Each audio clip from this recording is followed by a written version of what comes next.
बच्चों, आप लोगों ने इस वीडियो को तो क्लिक कर लिया है, लेकिन आपका अगला काम ये बनता है कि इस वीडियो को अंत तक देखना, ताकि आपके सारे डाउट्स जो है A to Z तक, ये क्वेश्चन पैटर्न से लेके सिलेबस तक जितने भी डाउट्स है उसको मैं आज की वीडियो में क्लियर कर दूं अच्छे से। तो आपको ध्यान से देखना है। आप लोग SOSC की तैयारी कर रहे हो। SOSC मतलब school of specialised excellence, basically class 9th के एंट्रेंस के लिए तैयारी कर रहे हो, तो ये वीडियो स्पेशली स्टेम के लिए है। स्टेम मतलब कि साइंस, टेक्नोलॉजी और इंजीनियरिंग, मैथमेटिक्स वाले जो सेक्शन में एग्जाम दे रहे हैं उनके लिए, उन बच्चों के लिए, ठीक है। तो यहाँ पे ध्यान से देखना है। तो एग्जाम जो होगा वो बहुत सारे बच्चों के अंदर डाउट्स होता है कि एग्जाम कैसे होगा, मतलब कि CBT बेस्ड होगा, मतलब कंप्यूटर बेस्ड एग्जाम होगा, या फिर OMR सीट पे होगा, ठीक है।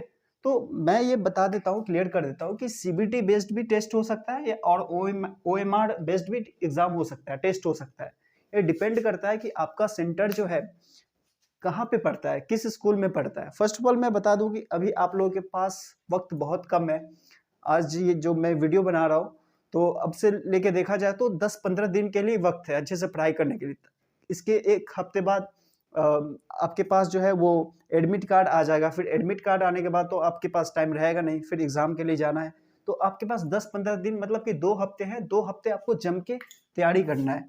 2 वीक्स जो है यहाँ पे आपको 2 हफ्ते तक अच्छे से तैयारी करना है, जम के तैयारी करना है, ठीक है। तो पहले मैं क्वेश्चन पैटर्न के बारे में थोड़ा समझा देता हूँ यहाँ पे कि देखिए, क्वेश्चन के जो होंगे तीन सेक्शन यहाँ पे देखने को मिलेंगे। Section A, section B, section सी।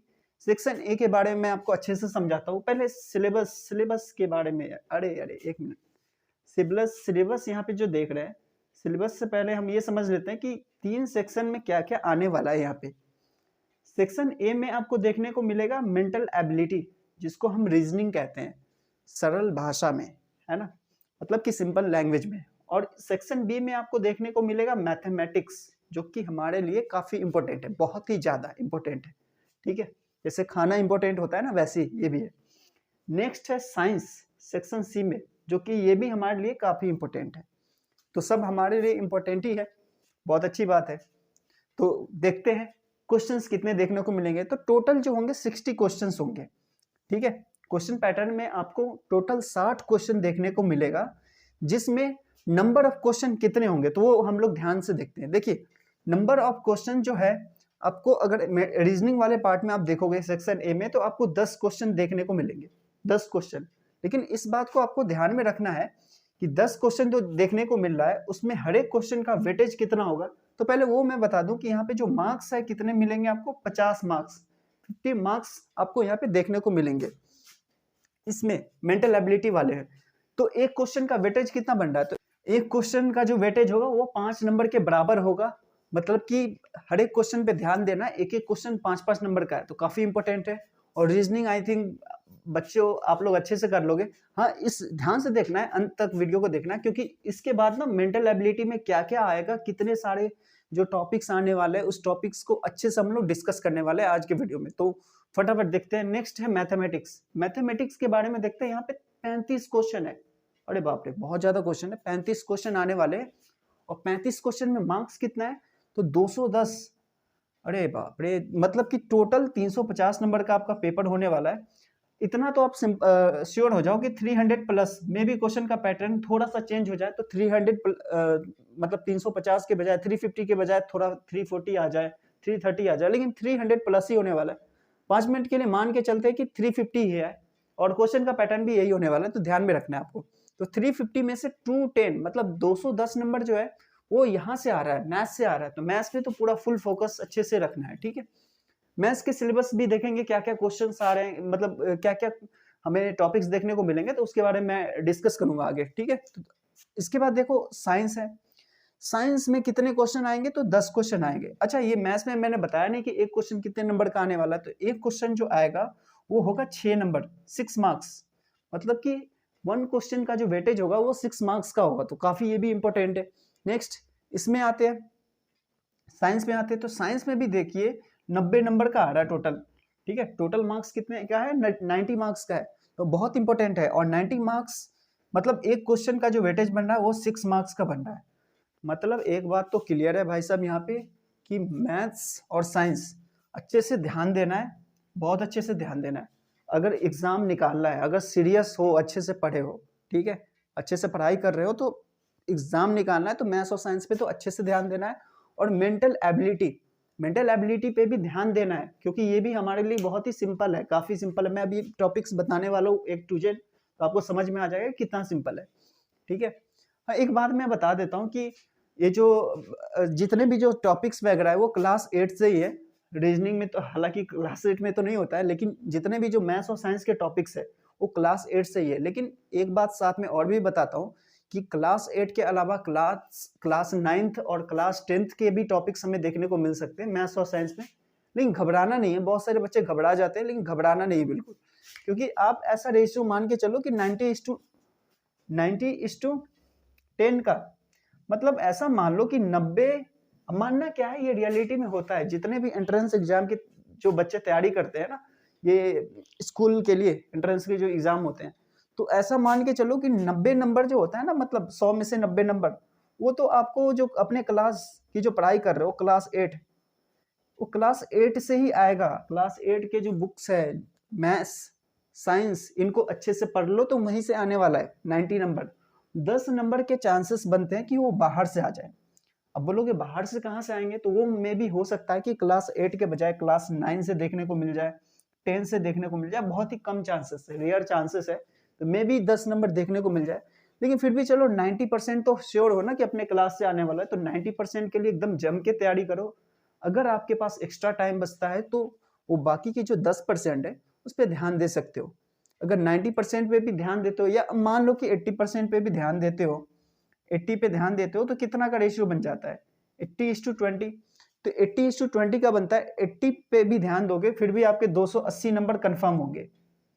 आप अगर क्लास 8 के सिलेबस को अच्छे से, जितने भी टॉपिक्स है क्लास 8 में, एनसीईआरटी खासतौर पे, एनसीईआरटी में एक एक क्वेश्चन जितने भी करके जा रहे हो, तो फिर भी आपके 280 नंबर पक्के। 280 प्लस भी लाते हो ना, 280 प्लस, तो इसमें आप कोई दो राय नहीं है कि सिलेक्शन नहीं होगा। 280 प्लस या 290 प्लस लाते हो तो सिलेक्शन तो होना ही होना है, आराम से सिलेक्शन हो जाएगा। क्योंकि एसओएसी के बारे में ना अवेयरनेस काफी कम है, बहुत कम लोगों को जानकारी है कि इसमें एंट्रेंस कैसे दिया जाता है, कैसे एडमिशन लेते हैं। तो इसमें एडमिशन लेना है तो 280 प्लस ला दो, 290 प्लस ला दो, आराम से सिलेक्शन हो जाएगा। टेंशन नहीं लेना है कि 10th क्लास में क्या क्या आ रहा है, उसके बारे में कैसे पढ़े, तो नहीं, बिल्कुल नहीं। अपना 80% अगर एनसीईआरटी से भी करके जा रहे हैं फिर भी सिलेक्शन हो सकता है, लेकिन अच्छे से करना है, एकदम बढ़िया से करना है कि एक भी क्वेश्चन छूटे ना, ठीक है, बिल्कुल। तो हम देखते हैं मेंटल एबिलिटी में क्या क्या टॉपिक्स आ रहे हैं, यहाँ पे आने वाला है, तो उसके बारे में एक एक टॉपिक्स के बारे में देखते हैं, यहाँ पे डिस्कशन करते हैं। अच्छा देखिए, मेंटल एबिलिटी के केस में क्या होता है ना कि बच्चे इसको बहुत ही इजीली ले लेते हैं, मतलब कि रीजनिंग को बच्चे समझते हैं कि बहुत आसान है, तो आपको इतना भी आसान इसको नहीं समझना, क्योंकि आप इसमें देख सकते हो कितने सारे टॉपिक्स हैं और एक एक टॉपिक इंपॉर्टेंट है, काफी इंपॉर्टेंट है।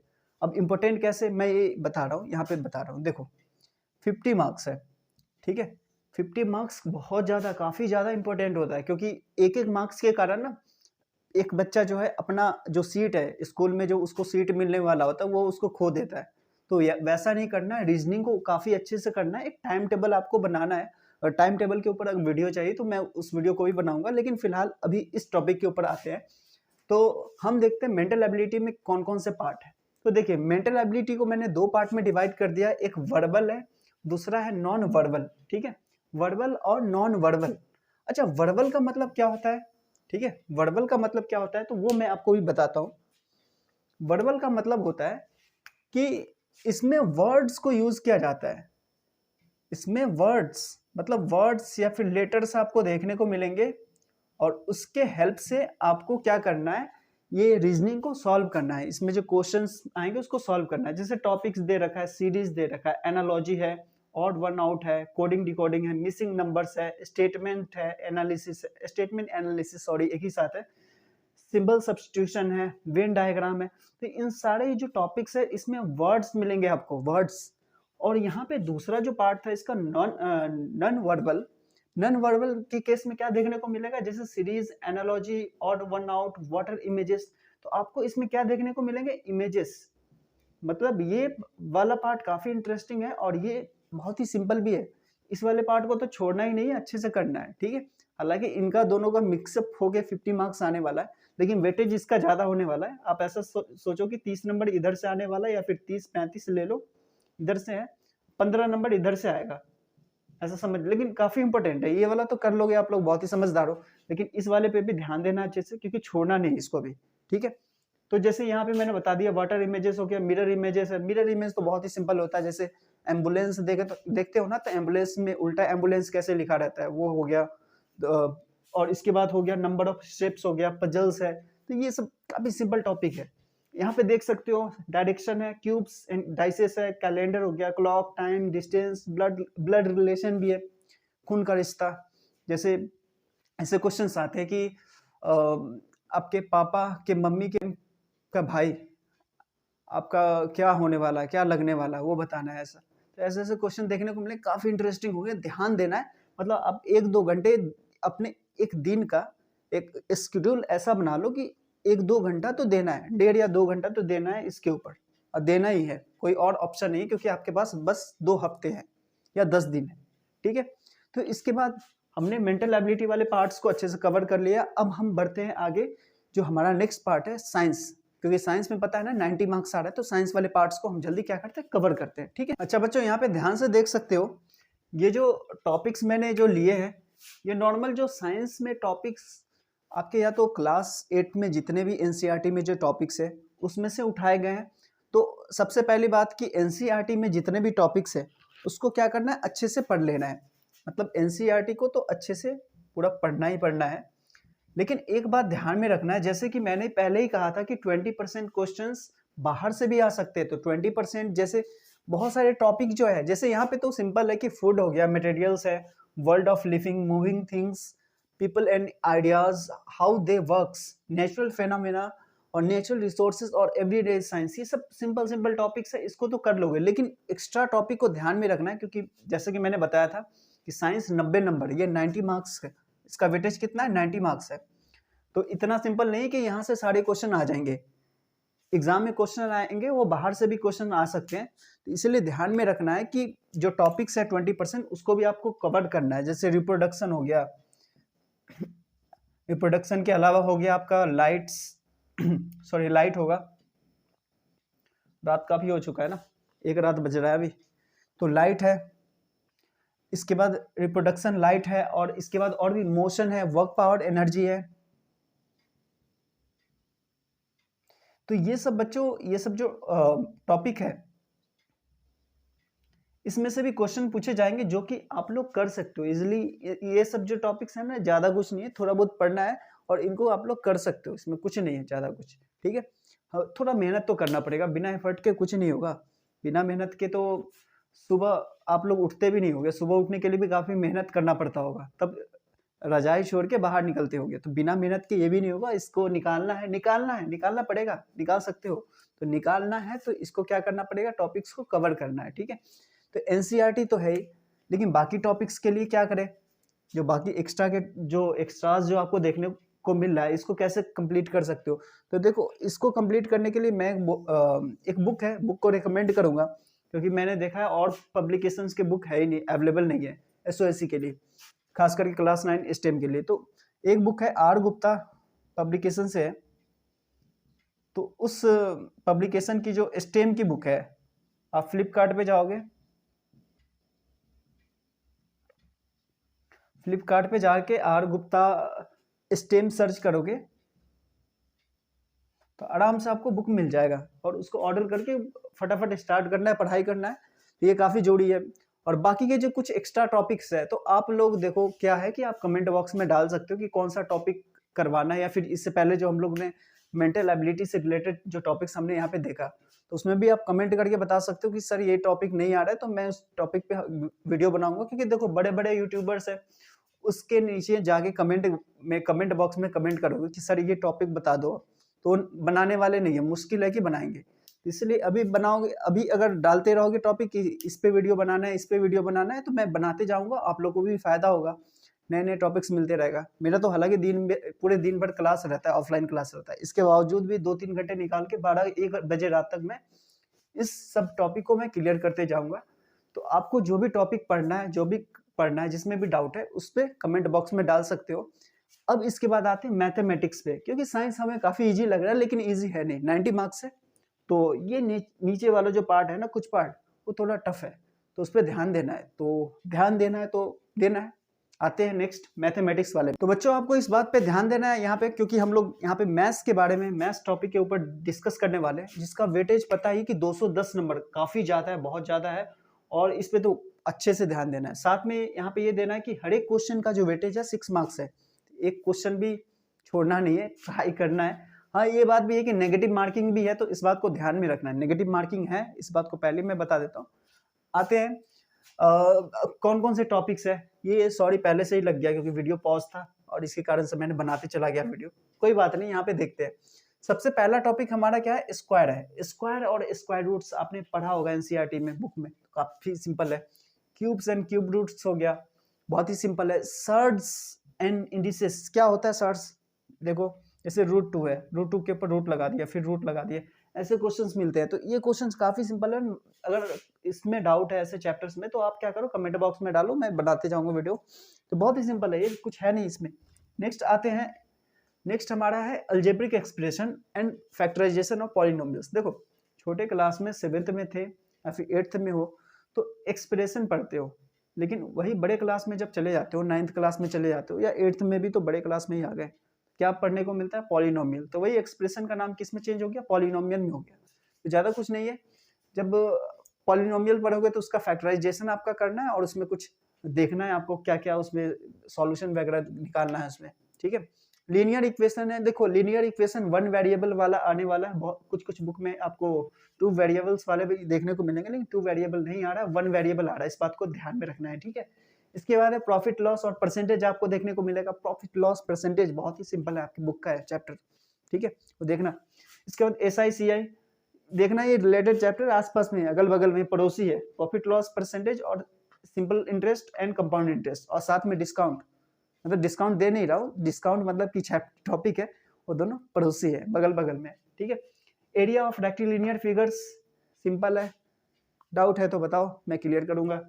एरिया ऑफ सर्कल, सर्कल का एरिया निकालना है, ये भी सिंपल है। वॉल्यूम एंड सर्फ, हाँ इस टॉपिक को ध्यान से देखना है, यहाँ पे क्या लिखा हुआ है, volume and surface area of a right circular cylinder cone sphere, 3 है, एक सिलेंडर है, सिलेंडर के बारे में देखना है हमें, और दूसरा कोन के बारे में देखना है, और तीसरा स्फीयर के बारे में देखना है।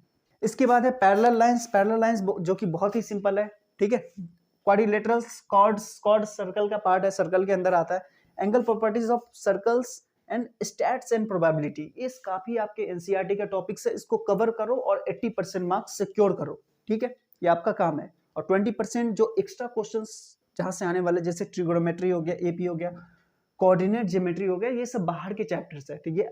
ये अगर नहीं आ रहा है तो मैं समझा दूंगा, ठीक है, लेकिन आपका काम है कि आपको बताना। देखो आप इंटेलिजेंट बच्चे हो, सारे बच्चे इंटेलिजेंट हो। देखो आपने सबसे पहले क्या किया, यहाँ पे सबसे पहले वीडियो पे क्लिक किया, ठीक है। सेकंड आपने क्या किया, एंड तक देखा वीडियो को, काफी मतलब पेशेंस आप लोगों में बहुत अच्छा पेशेंस है, और थैंक यू सो मच इसके लिए, ठीक है। और आई होप ये वीडियो आपके काम आएगा, और मतलब कि काफी कुछ सीखने को मिला होगा आपको। नेक्स्ट थर्ड, आप आगे क्या करोगे, थर्ड करोगे कि कमेंट करोगे, कि जिस टॉपिक के ऊपर आपको डाउट है वो कमेंट करोगे, और उसके जो भी प्रॉब्लम्स है, डाउट्स है, या फिर उस टॉपिक को ही पूरा समझाना है, वो मेरा काम है, मैं समझाऊंगा, ठीक है। फोर्थ क्या करना है आपको, फोर्थ यार सिंपल है यार, सब्सक्राइब कर देना चैनल को, ठीक है। और भी दोस्त है आपके जो तैयारी कर रहे हैं, उनको शेयर कर देना ताकि उनको भी पता चले।